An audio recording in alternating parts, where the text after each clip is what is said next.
Welcome back. Our today's topic is attitude in organizational behavior. So let's start from its definition. Attitude is a way of thinking or feeling about something and is usually reflected in our behavior. Got it? ये एक simple सी concise सी definition है हमारे पास attitude की कि ये हमारा एक तरीका होता है सोचने का, फील करने का किसी भी चीज़ के बारे में, और आमतौर पर हमारे बिहेवियर में शो भी होता है. ठीक है. Attitude in the work place refers to the feelings and believes concerning the work place. ठीक है, क्योंकि हम इसको स्टडी कर रहे हैं इन ऑर्गेनाइजेशनल बिहेवियर में, तो हम इससे रिलेट करेंगे हमारी वर्क प्लेस से. ठीक है, कि हम अपनी वर्क प्लेस के बारे में क्या सोचते हैं, क्या फील करते हैं. ठीक है, और हमारा बिहेवियर हमारी वर्क प्लेस में किस तरह से चेंज होता है, किस तरह से मेंटेन रहता है. Got it? A person's attitude about their workplace can affect how they feel about themselves inside and outside of their workplace. ये एक important point है, नोट कर लें इसको. For example, a person may not like a task they must complete at work. However, if that person can approach the task with positive attitude, ठीक है, पसंद नहीं करता लेकिन फिर भी उसको एक टास्क दिया जाता है, वो पॉजिटिव एटीट्यूड के साथ उसको कंप्लीट करने की कोशिश करता है, it will likely impact the individuals overall attitude and possibly even others around them. उसके ओवरऑल एटीट्यूड, उस पर्सन के ओवरऑल एटीट्यूड को तो ये इफेक्ट करेगा ही करेगा, प्लस जो उसकी सराउंडिंग में है, जो आपका पॉजिटिव एटीट्यूड है, उनको भी इफेक्ट करेगा positively. Got it? Attitude has been widely studied in organizational behavior because it is considered as an important variable of human behavior. ये एक important variable है human behavior का. ठीक है, इसीलिए हम organizational behavior में इसको study करते हैं, ताकि हमें जो हमारे employees हैं या हमारे जो भी जितने भी हमारे members हैं जो हमारी organization में काम करते हैं, हम easily उनके attitude को understand कर सकें, उसको measure कर सकें. ठीक है. Attitude has a psychological attribute that shape human behavior. जाहिर सी बात है, अगर ह्यूमन बिहेवियर की बात हो रही है तो साइकी की बात तो बीच में आएगी ही आएगी. और जो एटीट्यूड है ये जो एटीट्यूड है ये हमारे बिहेवियर को शेप करता है. ठीक है. Work related attitudes of an individual trend to influence job related behaviours of employees. ठीक है, ये हमारे पास जो है ये है जॉब रिलेटेड एटीट्यूड्स और बिहेवियर्स. एब्सेंटिज्म मीन्स कि एब्सेंट होना अपनी जॉब से. परफॉर्मेंस कि हम किस तरह का परफॉर्म करते हैं, बहुत अच्छा करते हैं या नहीं करते. टर्नओवर मीन्स कि आप जो यहाँ पे आपको निकाल दिया जाता है जॉब से या आप छोड़ कर चले जाते हो. ठीक है. ऑर्गेनाइजेशनल सिटीजनशिप बिहेवियर, तो ये किस तरह का बिहेवियर होता है जिसमें हम बहुत एक्सट्रीम पॉइंट पर चले जाते हैं अपनी ऑर्गेनाइजेशन के लिए. ठीक है, वन बाय वन इनको स्टडी करते हैं. सबसे पहले हमारे पास आ जाता है absenteeism. Absenteeism refers to the habitual non presence of an employee at their work और एट देयर जॉब.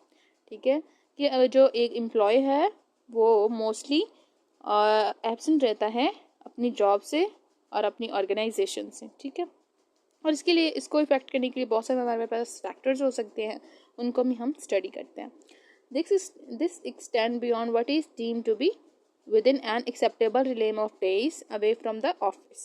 ठीक है, कि जो चीज़ें हम जो एक टाइम पीरियड होता है या नंबर ऑफ डेज होते हैं जो हम कहते हैं कि ये सूटेबल है, ये एक्सेप्टेबल है, इतने दिन आप एब्सेंट, जैसे कि एक हफ्ते एक महीने में 4 दिन आप एब्सेंट रह सकते हैं, लेकिन 4 दिन से भी वो 8 दिन या 16 दिन एब्सेंट रहे, इट मीन्स दैट कि आधा महीना तो वो एब्सेंट रहा, तो इसलिए फिर ये हमारे जो एक्सेप्टेबल रिलेम ऑफ डेज है ये उससे बाहर निकल जाता है. Absenteeism is broadly defined as an employee absence from their work for length beyond what is considered an acceptable time.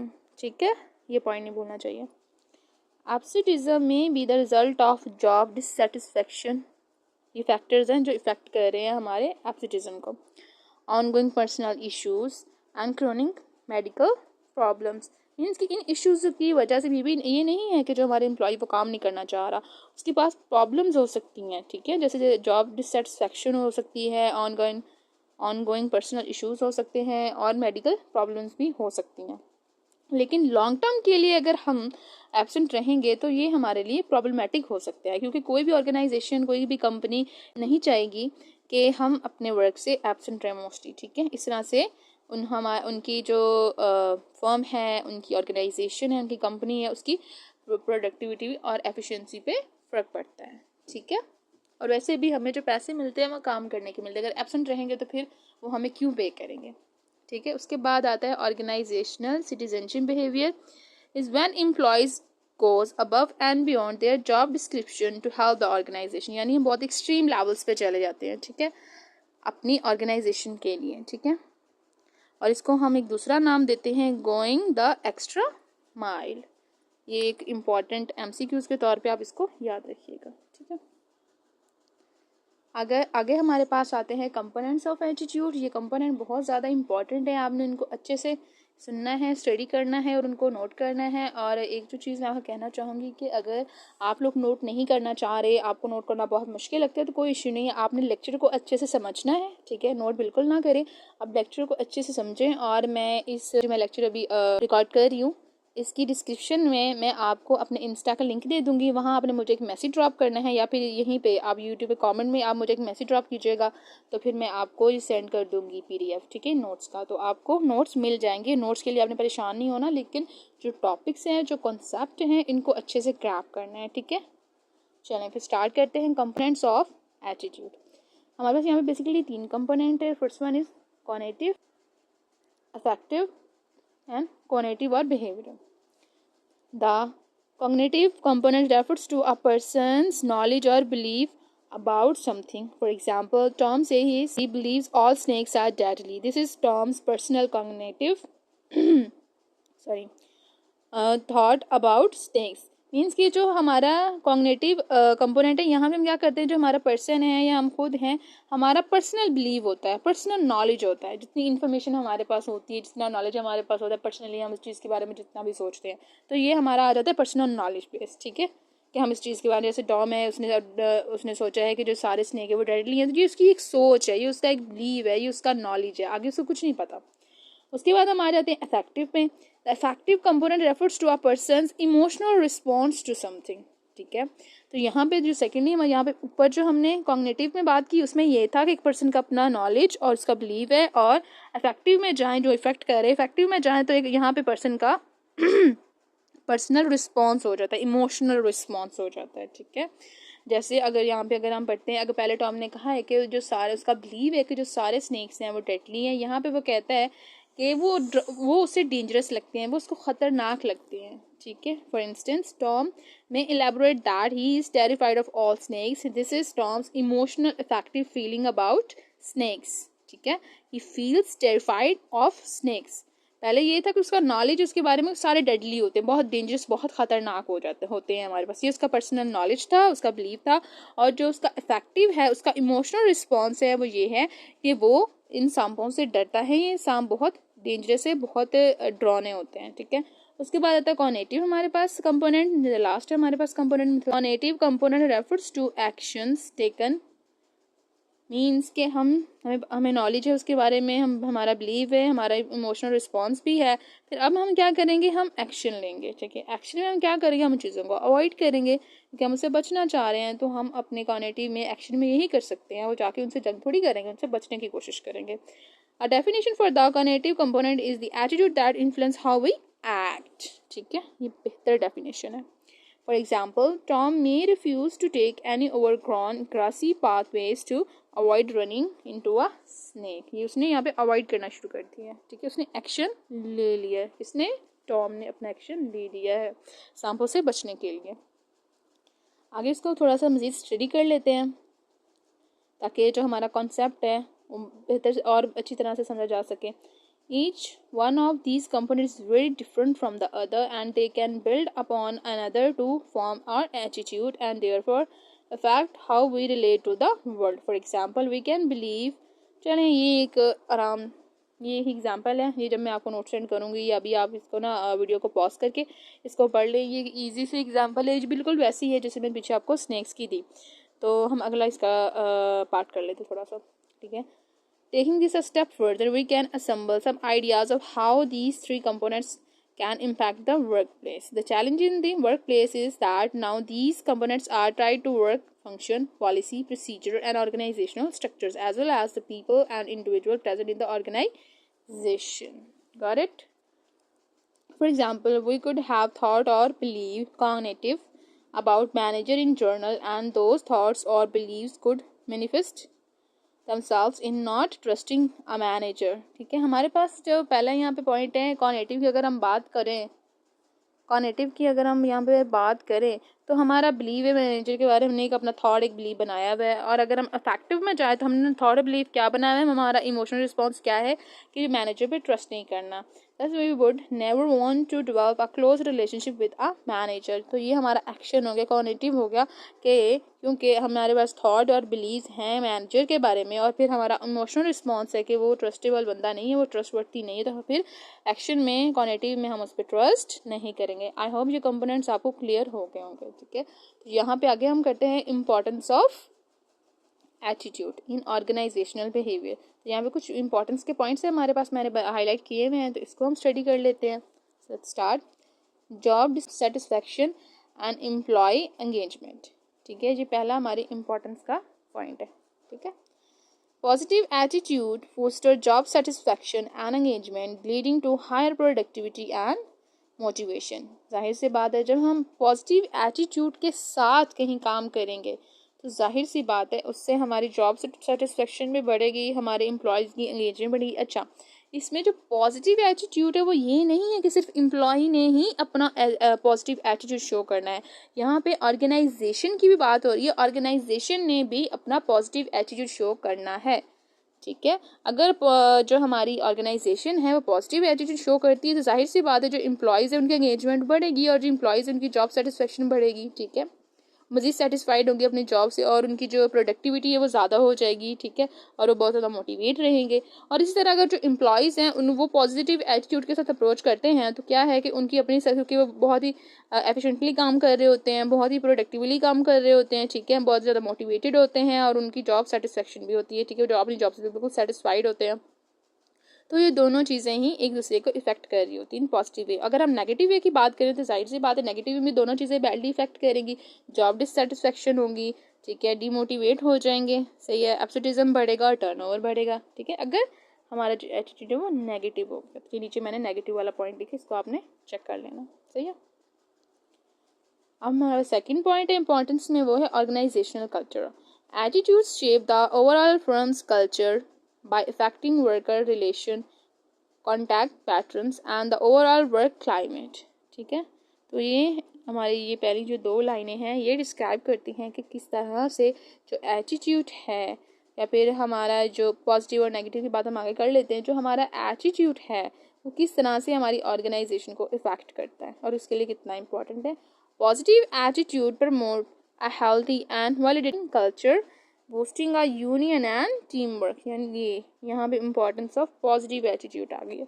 लेकिन वैसे ही अगर साथ ही अगर हम नेगेटिव एटीट्यूड की बात करें तो जाहिर सी बात है वहाँ पे जो हम बहुत सारी चीज़ें हैं जो ऑपोजिट जाएंगी इसके, बिल्कुल इसका आप कह सकते हैं कि ऑपोजिट इफेक्ट होगा। जो हमारे पॉजिटिव एटीट्यूड का इफेक्ट है यहाँ पे promote a healthy and wellbeing culture, boosting union and team work, तो वहाँ पे फिर ये इसका बिल्कुल नेगेटिव होगा। वहाँ पे कोई कल्चर को प्रमोट नहीं किया जाए, कोई यूनियन को बूस्ट नहीं किया जाए, कोई किसी भी किस्म का टीम वर्क नहीं होगा। सही है, वहाँ पे कॉन्फ्लिक्ट्स आ जाएंगे अगर हम नेगेटिव एटीट्यूड की बात करते हैं। When people maintain positive attitude they are more like to engage in team work, cooperation and open contact. This leads to a positive office culture where workers feel valued, supported and inspired, fostering creativity, creation and overall success। यानी यहाँ पे मैं बताया गया कि हमारे organization culture में positive attitude का क्या रोल है और ये कितना इम्पॉर्टेंट है। तो गॉट इट। आगे हमारे पास थर्ड पॉइंट है customer relations. Attitude of workers impact client relations and service quality. Positive attitude improve customers' delight, loyalty and retention, leading to improved firm performance। तो यानी कस्टमर रिलेशंस में भी हमारा जो पॉजिटिव एटीट्यूड है वो बहुत ज़्यादा इम्पॉर्टेंट है हमारी फर्म की परफॉर्मेंस के लिए, उसकी कस्टमर रिटेंशन, लॉयल्टी और डिलाइट के लिए ये बहुत ज़रूरी है। Positive attitude donate to client satisfaction, loyalty and positive word of mouth. Happy clients become advocates for the firm, growing client retention and business growth। सही है। इजी इजी से ये सारे टॉपिक, इसमें कुछ भी मुश्किल नहीं है। आपने जो हमारा आज का टॉपिक है ना, एटीट्यूड इन ऑर्गेनाइजेशन बिहेवियर, बहुत इजी है हमारा पास ये टॉपिक है। एक दफ़ा आप ये लेक्चर सुन लेंगे, आपको दोबारा, मेरा नहीं ख्याल के दोबारा सुनने की ज़रूरत पड़ेगी। आपने जस्ट नोट्स को एक दफ़ा रिव्यू करना है और आपको ये टॉपिक रेडी हो जाएगा। हमारे पास कॉन्फ्लिक्ट रेजोल्यूशन एंड कोऑपरेशन, ठीक है, इंपॉर्टेंस वाले पॉइंट में हमारे पास एक और पॉइंट है। Attitudes play a crucial role in dispute solutions and cooperation within the workplace. When workers maintain positive attitudes, they are more inclined to approach conflicts constructively, seeking mutual helpful solutions. ठीक है, जो हमारा positive attitude है वो बहुत ज़्यादा important है in conflict resolution and cooperation. और क्यों ज़रूरी है वो मैं यहाँ पे रीड कर चुकी हूँ, मेरा नहीं ख्याल मुझे दोबारा से रीड करने की ज़रूरत है। आपको ये अच्छे से समझ आ रहा होगा क्योंकि ये हमारा टॉपिक ही बहुत ईजी है। ठीक है, ये हमारे पास नोट्स हैं, जस्ट हम इनको एक दफ़ा रिव्यू कर रहे हैं। Positive attitude foster open mindness and the ability to consider others view. ठीक है, तो यहाँ पे जो पॉजिटिव एटीट्यूड है वो सिर्फ अपने आप तक नहीं रहता, हम बाकियों को भी इसमें कंसीडर करते हैं, क्योंकि हमने अपनी एफिशिएंसी और प्रोडक्टिविटी को इन्हांस करना है, तो फिर बाकी चीज़ों को भी अंदर रखेंगे, सिर्फ अपने आप का नहीं सोचेंगे, क्योंकि यहाँ पे टीम वर्क की बात की जाती है। टीम वर्क बेस्ट ऑप्शन है। ठीक है, और यहाँ पे कॉन्फ्लिक्ट रेजोल्यूशन में ये भी है, आप सिर्फ अपना नहीं सोचना, बाकी को भी देखना है किस तरह से हम चीज़ों को डील किस तरह से कर सकते हैं। सही है, this enables useful collaboration, teamwork and the result of satisfaction interpersonal activities. Got it? अगला पॉइंट है अडेप्टेबिलिटी एंड चेंज। अच्छा, जिस बंदे के अंदर पॉजिटिव एटीट्यूड है, वह पॉजिटिव एटीट्यूड शो करता है, तो with the passage of time और विद द मार्केट कंडीशन अपने अंदर अवेलेबिलिटी, अडेप्टेबिलिटी और चेंजेस वो लेके आता है। ठीक है, और जिसके अंदर नेगेटिव एटीट्यूड होता है वो उन चीज़ों को अवॉइड करने की कोशिश करता है, वो रेजिस्टेंस शो करता है, जिससे फिर हमारी परफॉर्मेंस, हमारी एफिशिएंसी सब कुछ ख़त्म होना शुरू हो जाता है, कम होना शुरू हो जाता है। ठीक है, जो कि हमारी फर्म के लिए अच्छा नहीं है। Attitude greatly influence how workers respond to cooperate, change and adapt to new events. ठीक है, easily ये चेंज कर लेते हैं। Positive attitude foster mindset of flexibility. Positive attitude foster a mindset of flexibility, resilience and readiness to adopt change. ठीक है, positive attitude क्यों helpful होता है, यहाँ पे वो चीज़ें मेंशन है। Workers with positive attitude are more likely to see change as an option for growth rather than a source of resistance. ठीक है, जो पॉजिटिव एटीट्यूड वाले वर्कर्स होते हैं वो चेंज को अपने लिए ग्रोथ को ऑप्शन कंसीडर करते हैं, कि यहाँ पे उनकी कैरियर ग्रोथ होगी, अपने लिए एक अपॉर्चुनिटी से वो कंसीडर करते हैं, ना कि resistance. Their adaptability donates to smoother shifts and enhance from ability to conclusion quickly. ठीक है, नेक्स्ट पॉइंट है हमारे पास मोटिवेशन एंड परफॉर्मेंस। अच्छा, मोटिवेशन एंड परफॉर्मेंस का आपस में एक बहुत गहरा ताल्लुक है। आप कह सकते हैं, अगर आप इसे प्योर उर्दू में लेके जाएं तो चोली दामन का साथ। Got it? अब बहुत से लोगों को इस बात की समझ नहीं आई होगी, चले कोई बात नहीं। अच्छा, अगर मैं एक एग्जांपल के थ्रू आपको चोली दामन का अगर रिलेशन बताना चाहूँ, जैसे हमारे पास 2 पाँव हैं, तो हम एक पाँव का जूता नहीं लेते, हमें दोनों का लेना पड़ता है। ठीक है, या फिर अगर हमारे इसी तरह से ये मैंने एक एग्जांपल दिया ही हो, आपको समझ आ गई होगी।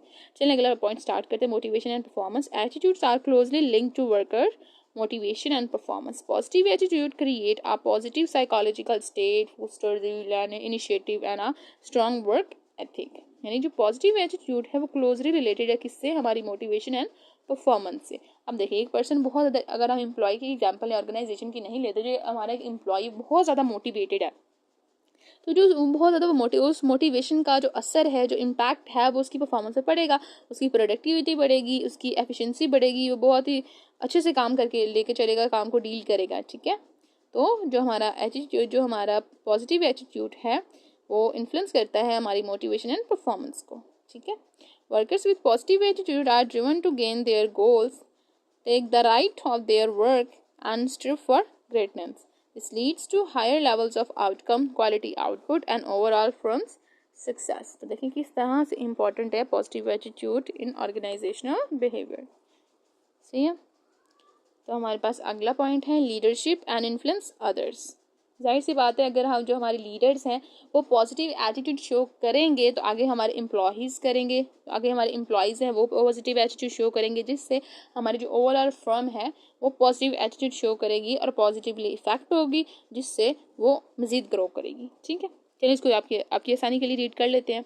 Attitudes influence leadership energy and the ability to affect others positively. Leaders with positive attitude serve as a role model, inspiring their team members. They create a climate where workers feel valued, certified, inspired to develop positive attitude. Positive attitude in leadership fosters trust, respect, effective contact, driving team, cohesion, and achieving the firm's goal. Got it?